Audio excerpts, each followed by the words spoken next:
सबसे पहले बेटा पेपर प्रिपरेशन से पहले एक चीज हमेशा याद रखिएगा, कोई भी इरादा करने से पहले अल्लाह ताला को नहीं भूलते। ठीक है, सबसे पहले जो है मदद अल्लाह ताला की, और उसके बाद मेहनत हमारी, और मेहनत के बाद नीयत भी हमारी, और उसके बाद तौफीक अल्लाह ताला की होती है। ठीक है, तौफीक अल्लाह की होती है तो अल्लाह ताला ऐसी आसानियां पैदा करता है बंदे के इर्द गिर्द के इंसान हैरान हो जाता है कि अल्लाह ताला बंदे को कैसे देता है। अल्लाह ताला की नुसरत के बगैर, अल्लाह ताला की मदद के बगैर हम कुछ भी नहीं कर सकते। यहाँ तक कि बहुत बहुत अच्छे स्टूडेंट्स होते हैं जिनकी बहुत अच्छी तैयारी होती है, लेकिन before one day of paper या पेपर वाले दिन कुछ ऐसा होता है कि वो पेपर नहीं दे पाते। इसलिए सबसे पहले आज आपने एक काम करना है, आप सारों ने नवाफिल हाजात पढ़ने हैं, और उसके साथ आप लोगों ने दुआ इस्तिखारा पढ़नी है। और दुआ इस्तिखारा का यही है कि नबी पाक सल्लल्लाहु अलैहि वसल्लम ने फरमाया कि जूते का तस्मा भी बांधने तक हो तो दुआ इस्तिखारा पढ़ लिया करो। ये अल्लाह ताला के साथ एक रुजू होता है बंदे का, और इसकी इतनी ज़्यादा फजीलत है, इतनी फजीलत है, इस्तिखारा करवाया नहीं जाता। ठीक है, ना तो माँ का नाम बता के, ना ही अपना नाम बता के। ठीक है, इस्तिखारा दुआ इस्तिखारा पढ़ी जाती है। तो जो सुन्नत तरीका है वो यही है कि आप 2 रकात नमाज नवाफिल हाजात जिसमें आप मकरूह औकात को छोड़ के ये सारा कुछ करते हैं, और उसके बाद आप दुआ मांगते हैं अल्लाह से हाथ उठा के। बेशक आप डाउनलोड कर लीजिएगा, दुआ इस्तिखारा आपको मिल जाएगी। ठीक है,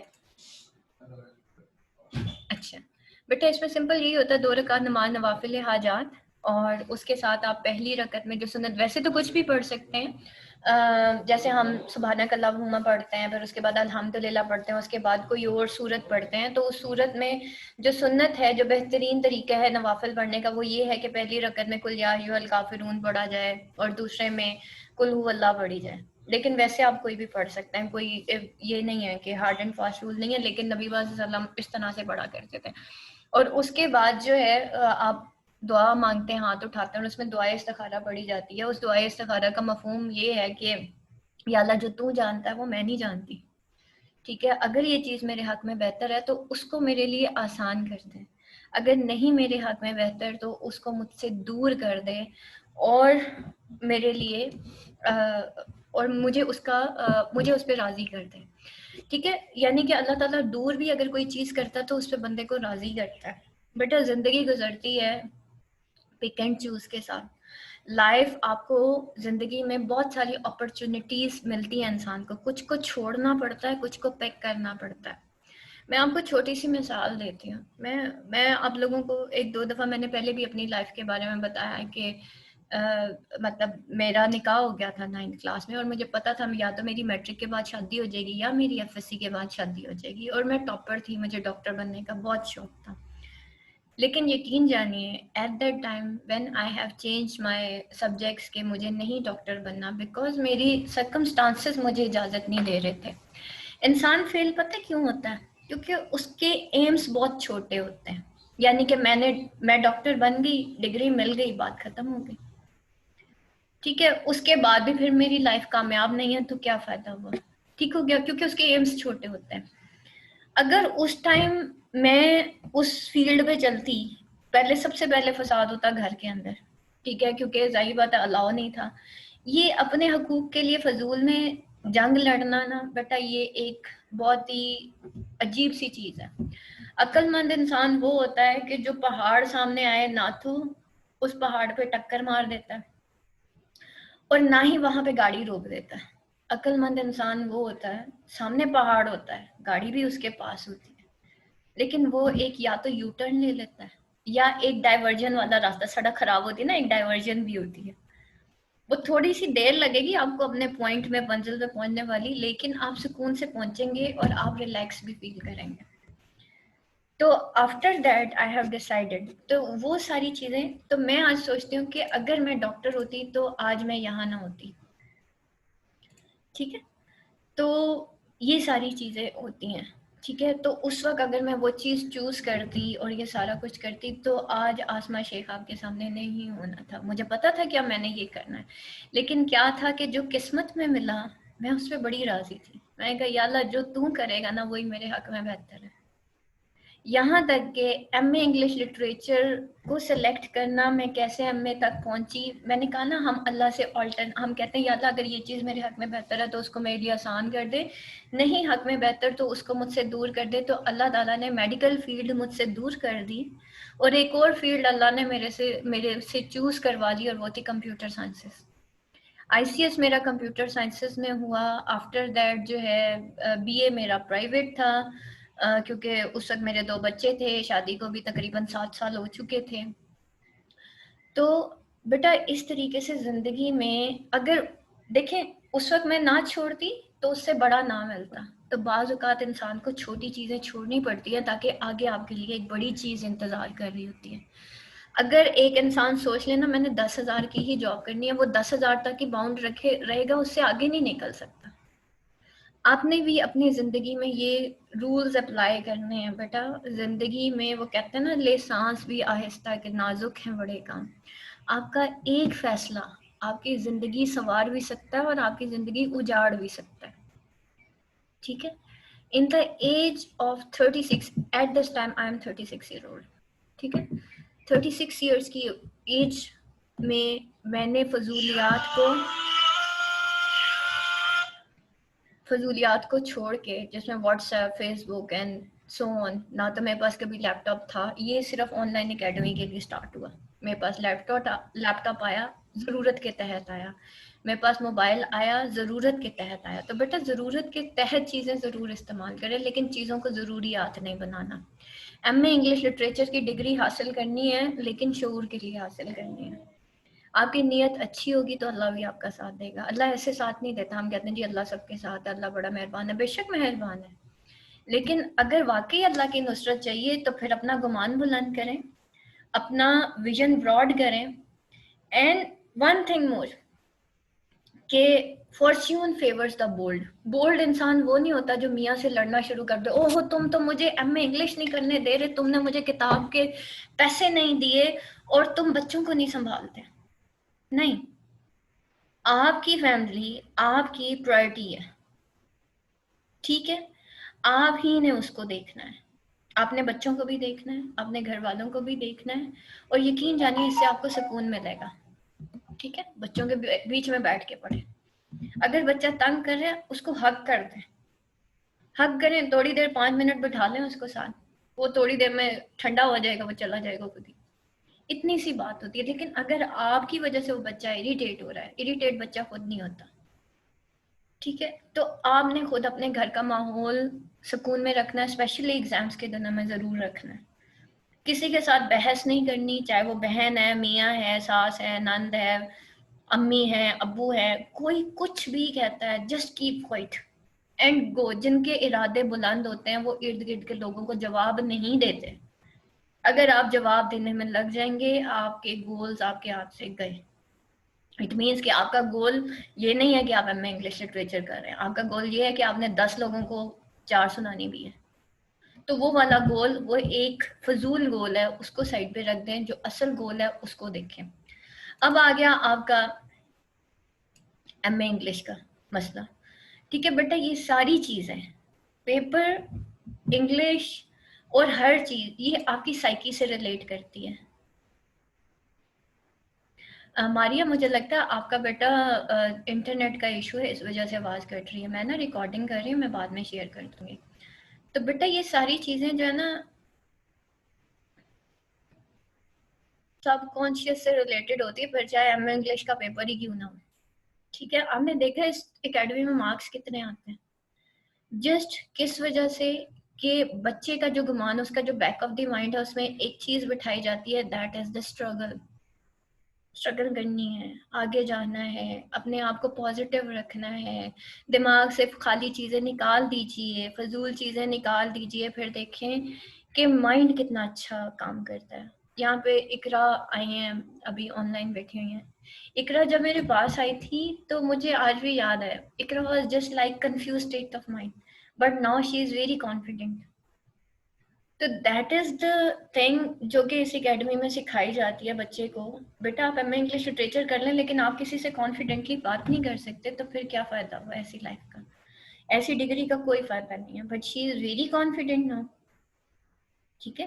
तो ये सारी चीजें हमने लेके कब होते हैं, जब अंदर भरता है, अंदर ही खाली है तो फिर कैसे भरेगा।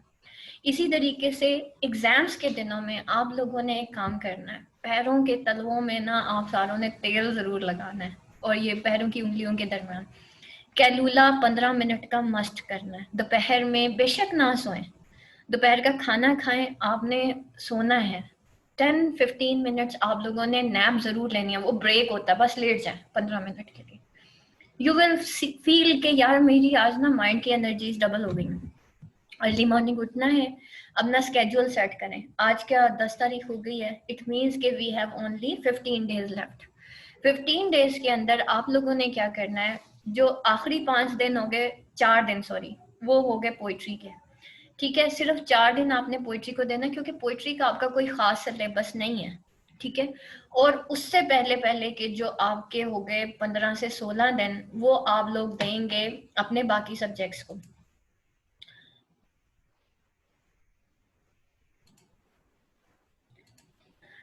अच्छा, एक काम करके डिजाइन करना है, हमेशा लाइफ ऑर्गेनाइज होती है ना, तो बेटा जिंदगी में काम करने का भी मजा आता है। अब क्या है कि अपना स्केड्यूल डिजाइन करें, मैंने सुबह फजर के टाइम उठना है, मैंने पढ़ना है, एंड जो भी फजर के टाइम उठे, फजर पढ़ें, सुबह शाम की दुआएं पढ़ें। ठीक है, वो इंसान को कामयाबी की तरफ लेके जाती हैं। सूरह यासीन पढ़ें और शुरू हो जाए। 15-20 मिनट की वॉक करें खुली हवा में, ऊंची ऊंची लंबी लंबी सांसें लें, उसके बाद शुरू हो जाए पढ़ने के लिए। पढ़ना ऐसे नहीं है सारी किताबें सामने खोल के रख दी, ये गलत तरीका होता है। पढ़ना ऐसे है कि स्केड्यूल डिजाइन करें, आज मैंने एक बुक खत्म करनी है, कल मैंने दूसरी खत्म करनी है, अब मैम ने ये ग्रैंड टेस्ट दिया है, मैंने ये 4 किताबें इन 4 दिनों में कवर करनी है। लेकिन उसका एक स्केड्यूल डिजाइन होना चाहिए। जो मेरे रेगुलर स्टूडेंट्स हैं उनको मैं साथ साथ ये बता रही थी कि आप लोगों ने कोर्स आउटलाइन ड्रॉ करनी है। अब जिन जिन की कोर्स आउटलाइन ड्रॉ हुई हुई है वो तो आराम से कर लेंगे, लेकिन जिनकी नहीं हुई हुई उनके लिए प्रॉब्लम होगा। लेकिन कोई इशू नहीं है, आप लोगों ने एनी 5 कोर्स, अब मैं आज पीडीएफ बनाती हूँ जो मेरे पास नोट्स हैं, जिस तरह से मैं कोर्स आउटलाइन बना के पढ़ती थी, लेकिन थोड़ी गंदी राइटिंग में है, लेकिन कोशिश कीजिएगा उसको पढ़ लीजिएगा फिर एक दफा ना, आपको एटलीस्ट अंदाजा हो जाएगा कि इस तरह के क्वेश्चन आते हैं और यही कोड्स आएंगे। ठीक है बेटा, अपने माइक्स ऑफ कर दें, मिशेल मिशेल और मारिया। ठीक हो गया, तो ये सारा है, नहीं तो आपकी जो क्लास फेलो है ना वो बेटा डिस्टर्ब होगी, यहाँ से मैं माइक नहीं ऑफ कर सकती। तो ये है सारी चीजें जो आप लोगों ने करनी है, कि आप लोगों ने अर्ली मॉर्निंग उठना है और अपना स्केड्यूल डिज़ाइन करना है। फॉर एग्जांपल, अब आपका ड्रामा का टेस्ट है, कल आपका ग्रैंड टेस्ट है। ग्रैंड टेस्ट मैंने कब से अनाउंस किया था, मंडे से अनाउंस किया हुआ है, और उसमें आपको स्केड्यूल डिज़ाइन करना था कि मेरे पास 5 दिन हैं और मैंने 5 दिनों में 4 किताबें ख़त्म करनी है। अब आपका नेक्स्ट स्केड्यूल है कि आप फिर मंडे को फिर आपका क्रिटिसिज्म आ जाएगा। क्रिटिसिज्म में आपके पास बीच में जुम्मा, हफ्ता इतवार, या हफ्ता इतवार चलें 2 दिन हो गए, क्रिटिसिज्म का सिलेबस भी ज़्यादा नहीं है। 2 days are more than enough for criticism. 2 दिन एक किताब को लगाएं, एक बड़ी एक छोटी, 2 दिन एक किताब, एक बड़ी एक छोटी। बड़ी छोटी से क्या मुराद, टी.एस. इलियट और फिलिप सिडनी छोटी किताबें, इवन रेमंड विलियम भी छोटी है, सिर्फ एक अरिस्टोटल पोएटिक्स बड़ी किताब है। ठीक है, तो अरिस्टोटल पोएटिक्स के साथ में लाएं फिलिप सिडनी को या टी.एस. इलियट को, और फिर उसके साथ जो है एक बड़ी छोटी में रेमंड विलियम और जो आपकी आखिरी किताब है वो, और साथ ही वो जो क्रिटिकल एनालिसिस वाला हमने क्वेश्चन किया था उसकी आप लोगों को प्रैक्टिस करवाई थी, तो वो आप लोगों ने मस्ट प्रैक्टिस करनी है, कि खुदा ना खास्ता कोई ऐसा क्वेश्चन आता है जो आपको नहीं आता तो आप वो लास्ट क्वेश्चन करेंगे। ठीक है, इस तरीके से आप लोग अपना स्केड्यूल डिजाइन करेंगे। तो अब क्या हुआ कि हमने पोइट्री को कर दिया लास्ट 4 डेज पे। इन डेज में लिंग्विस्टिक्स को आपका वैसे ही कंप्लीट हो चुका है, क्योंकि लिंग्विस्टिक्स का टेस्ट वैसे ही आपके 2 हिस्सों में तकसीम हो चुका था, तो लिंग्विस्टिक्स को अब दोबारा से उठाने की जरूरत नहीं है। लिंग्विस्टिक्स से पहले आप लोगों की 5 छुट्टियां भी हैं, तो लिंग्विस्टिक्स का पेपर इतना ज़्यादा टफ भी नहीं है। ठीक है, उसको कवर करना कोई मुश्किल काम नहीं है। हाँ जी फातिमा, कैथरीन वेल्सी भी, कल मैंने कैथरीन वेल्सी के भी नोट्स शेयर किए हैं चैट रूम में। कोशिश करें अगर आपको कोई नोट्स मिलते हैं, अगर शॉर्ट नोट्स मिलते हैं तो वो ग्रुप के अंदर शेयर करें, जो आपकी अपनी असाइनमेंट्स हैं वो ग्रुप्स के अंदर शेयर करें। तो ठीक हो गया। अच्छा, उसके बाद जो है अब हमने ड्रामा की, जैसे अब ये एक पेपर है, ये ड्रामा, इसकी तैयारी कैसे करनी है, ये तो हमारा स्केड्यूल डिज़ाइन हो गया कि भाई मैंने इस तरीके से अपनी लाइफ को स्केड्यूल करना है। सबसे पहले अगर आप अर्ली मॉर्निंग पढ़ना शुरू करते हैं, जैसे मेरी एक रूटीन है कि मैं अर्ली मॉर्निंग स्टूडेंट्स को पढ़ा देती हूँ, तो मुझे पता है मुझे 10 बजे 11 बजे फारिग होकर किचन में जाना है या बच्चों को पढ़ाना है। तो आप अपनी ज़िंदगी के सुबह के 4 घंटे जो हैं वो आपके स्टडी के हो गए। बीच में आप जब बच्चों के साथ थोड़ा सा खेलेंगे कूदेंगे और थोड़ा सा घर को फैमिली में इधर उधर, क्योंकि इंसान सारा दिन नहीं पढ़ सकता, you have to take the naps. तो बीच में आपने ये नहीं करना चलो अब फेसबुक बैठ के देखती हूँ, फेसबुक कंप्लीटली बंद है अब आपको, व्हाट्सएप भी बंद है, ठीक है। ये नहीं कि सारों के मैसेजेस बैठे देख रहे हो, बेशक अपने व्हाट्सएप चेंज कर लीजिए, वो व्हाट्सएप रखें जो कि सिर्फ बस ग्रुप के अंदर ही ऐड हो, जिसके अंदर हम सिर्फ पेपर्स कर रहे हैं, जरूरत ही नहीं है। फेसबुक तो खोलना ही नहीं है, फेसबुक खोला नहीं, 2 घंटे गए नहीं, और वो जो आपकी मेंटल एनर्जीज जो होती हैं जो लॉस्ट हो रही होती हैं एट दैट टाइम, आपको अंदाजा भी नहीं है, ठीक है। और फिर वही चीज, क्योंकि आप पढ़ रहे हैं, पढ़ते पढ़ते आपने फेसबुक भी पढ़ना शुरू कर दिया, आपकी माइंड की एनर्जीज वो सारा फेसबुक ले जाएगा। अपने माइंड की एनर्जीज फेसबुक को नहीं देनी, अपने माइंड की एनर्जीज फोटो गैलरी को, पिक्चर्स को, सेल्फीज को नहीं देनी, ना ही अपने फ्रेंड्स के कमेंट्स को देनी है। आपने अपनी माइंड की एनर्जी स्टोर करनी है और सिर्फ आपने ड्रामा के पेपर को फोकस करना है। अभी आपका फेसबुक बंद सारों का, डिलीट करते हैं एक्स्ट्रा एप्स, बंद करेंगे सारी चीजें, जस्ट व्हाट्सएप, ठीक है। वो भी सिर्फ इस वजह से मैं अलाउ कर रही हूँ कि आपका चैट रूम ओपन है। फजूल किस्म के ये जो आप लोगों ने फेसबुक पेजेस वगैरह ये लाइक किए हुए हैं, फेसबुक आपका बंद है। आपको जो भी मटेरियल प्रोवाइड करना होगा, ऑथेंटिक मटेरियल, वो मैं खुद चैट रूम में शेयर कर दूंगी। जब हमारे पेपर स्टार्ट होंगे, हम लोग जो है ग्रुप के अंदर इंपॉर्टेंट क्वेश्चंस शेयर करेंगे, नेक्स्ट पेपर की तैयारी इधर ग्रुप में ही होनी है। लेकिन ये नहीं होगा कि आप सारा दिन बैठ के जी चैट, पता नहीं चैट में क्या आया क्या आया क्या है, ऐसे नहीं करना। आप लोगों ने रात को 9 बजे उठें, 9 बजे उठाएं, मोबाइल बिल्कुल बंद आप लोगों का, साइलेंट में होना चाहिए, और किसी टॉप जगह पे रख दें जहां पे आपने मोबाइल को हाथ भी नहीं लगाना। आपने रात 9 बजे उठना है, उठ के देखना है कि जी आज हमारे चैट रूम में क्या चीज आई है। सोने से पहले उसको एक दफा रीड आउट करना है, और अगले दिन आपने रात को ही बैठ के स्केड्यूल डिजाइन कर लेना, कल आज मैम ने ये इंपॉर्टेंट क्वेश्चंस किए हैं, कल मैंने ये शेयर कर देना है। खबरदार मुझे कोई भी बच्चा 9 बजे से पहले ग्रुप के अंदर नजर आए, अपने क्वेश्चंस एक कॉपी के ऊपर राइट करें, क्योंकि आप भी सारा दिन चैट चैट एंड चैट करते हैं, उसकी वजह से सारा जो है ग्रुप चैट में लगा हुआ होता है। चैट नहीं करना, अनलेस आप लिखें अपनी कॉपी के ऊपर, आप पढ़ रहे हैं आप कॉपी पे लिखते रहें, मोबाइल साथ नहीं रखना। ये नहीं कि आप पढ़ रहे हैं, अच्छा जी वो क्वेश्चन याद आ गया चलो चैट रूम में शेयर कर देती हूँ, नहीं। आपके पास जो कॉपी है आप उसके ऊपर क्वेश्चंस लिखें, आपके पास पूरी लिस्ट आ जाएगी, पढ़ते पढ़ते बाजू का वैसे ही बंदे को आंसर मिल जाता है, ठीक है। नहीं मिला, come to the chat room, रात को 9 बजे जब आप सारे मैसेजेस पढ़ेंगे उसी टाइम आपने ग्रुप में मैसेजेस करने, ठीक हो गया। तो मोबाइल बंद सारों के, 9 बजे से पहले कोई बच्चा मोबाइल को हाथ नहीं लगाएगा, ठीक हो गया। और यकीन जाने ये अभी मोबाइल मेरा अपना साइलेंट पे होता है, ठीक है। और कोई फर्क नहीं पड़ता मैं रात 9 बजे उठाऊं, मैं 6 बजे उठाऊं, मैं बाज़ औक़ात में अपने आप को ब्रेक लगा देती हूँ, मैं कहती हूँ आज मैंने मोबाइल उठाना ही कोई नहीं है, उठा के साइड पे कर देती हूँ, साइलेंट पे होता है। अगर मेरा कोई बहुत इंपॉर्टेंट कोई फोन आ गया, फैमिली में किसी को प्रॉब्लम है या कुछ भी है, मेरे हस्बैंड का भी मोबाइल है घर में, एक बेटे का मोबाइल है, जिसको मुझसे बात करनी होगी वो उनके मोबाइल पे कॉल कर लेगा कि जी मामा फोन नहीं उठा रही तो ये प्रॉब्लम होगी, बस सिंपल, ठीक है। तो आपकी कोई अर्जेंट कॉल किसी ने नहीं करनी। तो हर वक्त का तजस्सुस अच्छा नहीं होता, ये भी आपके माइंड को ड्रेन करता है, हर वक्त चैट रूम में चेक करना चेक करना चेक करना, ये वाले काम नहीं करने। कहाँ पे फोकस्ड एनर्जी कहाँ पे है, अब मेरी एमए इंग्लिश लिटरेचर की तरफ है, ठीक हो गया। इस तरीके से ये जितनी आपकी एक्स्ट्रा एक्टिविटीज हैं इन सारों को उठा के साइड पे करें, फिर आप अच्छा पेपर देंगे, फिर आप टॉपर बनेंगे एमए इंग्लिश लिटरेचर के, ठीक हो गया। सिर्फ फैमिली आपकी प्रायोरिटी है, और नंबर 2 आपके पेपर्स आपकी प्रायोरिटी है। यकीन जाने बड़ा टाइम निकलना है, और यू विल बी रिलैक्स्ड, आप इतने रिलैक्स हो जाओगे कि नहीं यार मुझे अब करना है। अब let's come to the drama paper, ठीक है। अब यहाँ पे देखें, ये ड्रामा का पेपर आपका, attempt any 4 questions at all, ठीक है। ये आपने 4 सवाल जो है वो अटेंड करने हैं, और उसमें पहला क्वेश्चन आपका इंपॉर्टेंट होता है जिसमें आपने एनी 3 रेफरेंस टू कॉन्टेक्स्ट करने हैं। एक चीज याद रखिएगा, ड्रामा के पेपर में 3 रेफरेंस टू कॉन्टेक्स्ट आते हैं, पोइट्री के पेपर में 4 आते हैं। स्टूडेंट्स को याद ही नहीं होता, पोइट्री में भी 3 करके आ जाते हैं। ऐसे नहीं करना, ठीक है। यहाँ पे देखें, अब पहला क्वेश्चन आता है आपका रेफरेंस टू कॉन्टेक्स्ट का, जिसमें स्टूडेंट्स बहुत ज्यादा गलती करते हैं। रेफरेंस टू कॉन्टेक्स्ट में आपने जस्ट एक रेफरेंस देना होता है। अब लाइक जैसे यहाँ पे वो कहता है, you need not bother, I saw the pistol लगभग हैड व्हेन they लगभग had when they found him, I recognized it at once from yesterday and other occasions। हाँ जी जनाब, किसका किसका डायलॉग है, कहाँ की किताब है? वालेकुम अस्सलाम। हाँ जी नीलम।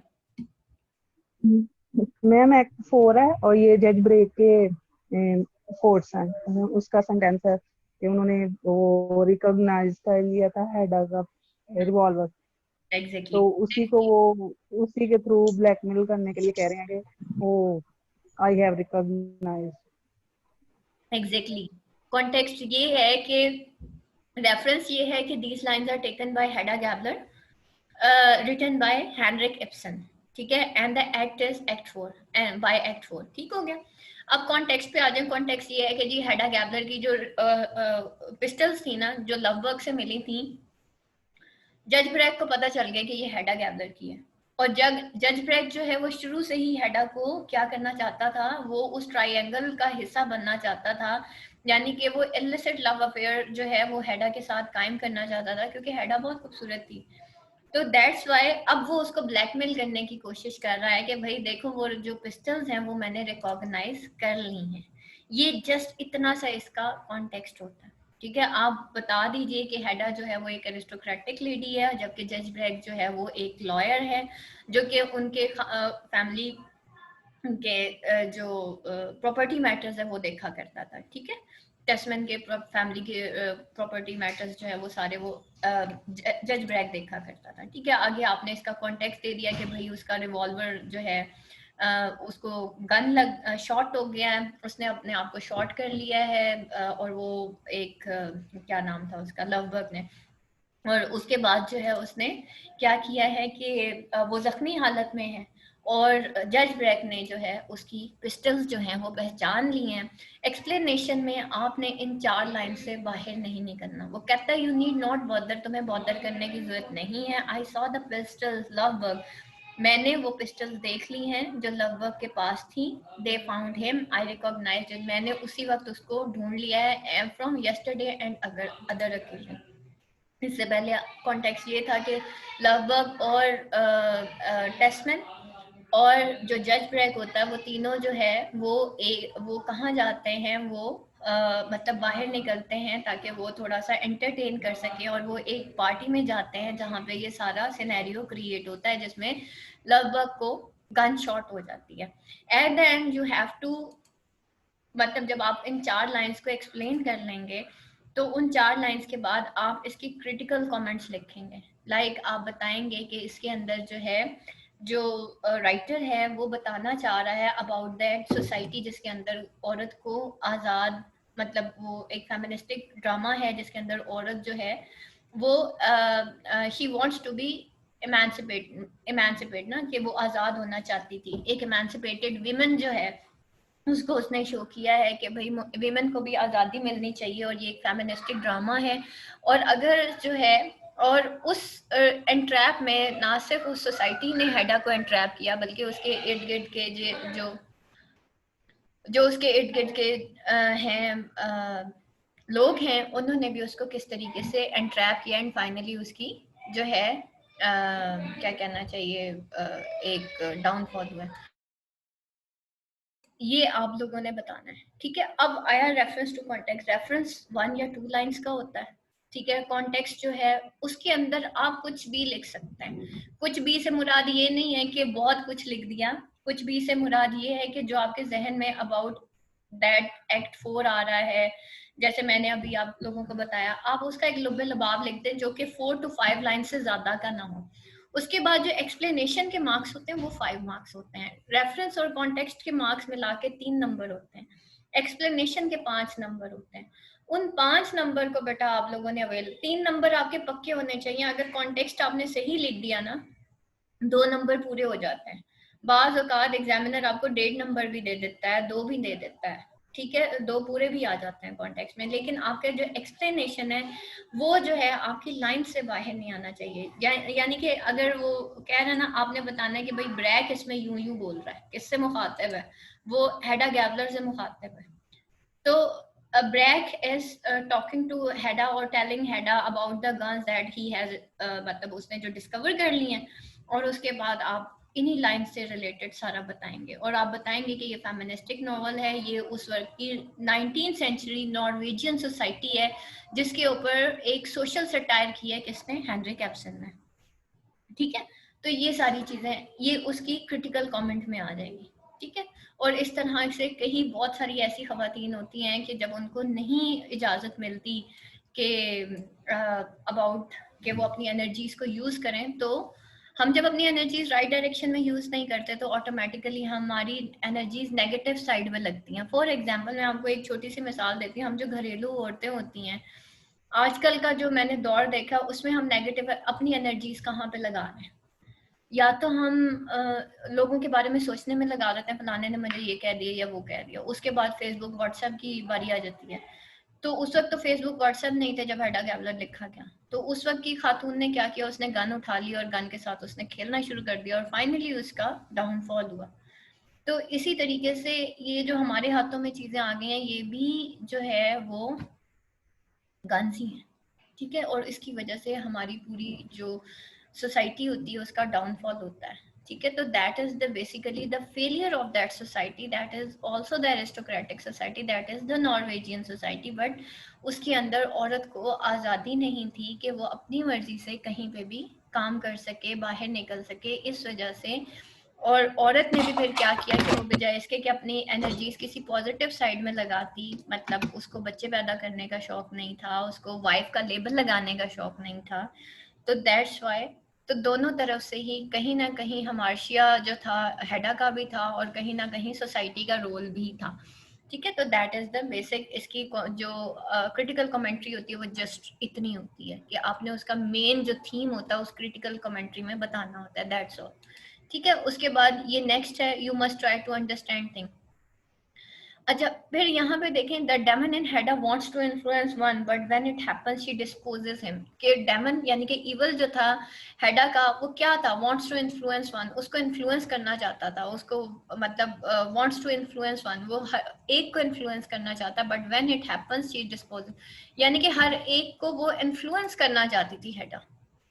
ठीक है, कि हर बंदा मेरी बात माने। इसमें वो जो हेडा की जो मैनिपुलेशन है ना, आप लोगों का करंट नोट्स का वो जो पहला पहला क्वेश्चन है ना, उसमें हेडा की इमेंसिपेशन क्या, उसकी मैनिपुलेशन क्या, वो इतने सारे क्वेश्चंस कवर हो जाते हैं।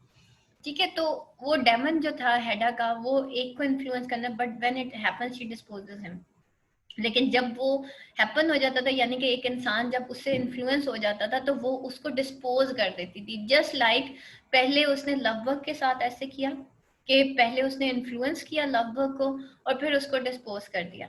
Same is the case with the, यानी कि लवबर्ग को पहले उसने मतलब उसकी बुरी आदतों से, जो उसकी शादी से पहले की जिंदगी थी उसमें यही था ना कि पहले वो लवबर्ग को उसकी बुरी आदतों से हटाती है, फिर दोबारा से जब वो उसके करीब आने की कोशिश करता तो वो उसको गन दिखाती है और लगभग दोबारा से जो है अपनी पुरानी जिंदगी में चला जाता है।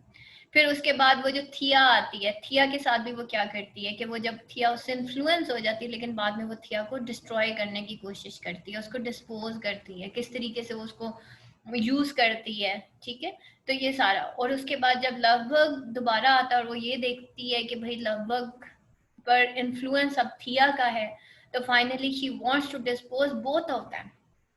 ठीक है, तो दैट्स व्हाई वो उसकी उसकी पर्सनालिटी से रिलेटेड या उसकी शख्सियत से रिलेटेड जितने भी लोग थे वो सिर्फ अपने आप के साथ बुरा नहीं कर रही थी बल्कि वो बाकियों के साथ भी बुरा कर रही थी। तो आपने उसका बताना है कि उसने लवबर्ग के साथ क्या किया, फिर थिया के साथ क्या किया, फिर लवबर्ग और थियास चाइल्ड जो मैन्युस्क्रिप्ट है उसके साथ क्या किया, क्योंकि वो इन दोनों से जेलस हो गई थी, और उसके बाद लवबर्ग प्लस थियास मैन्युस्क्रिप्ट।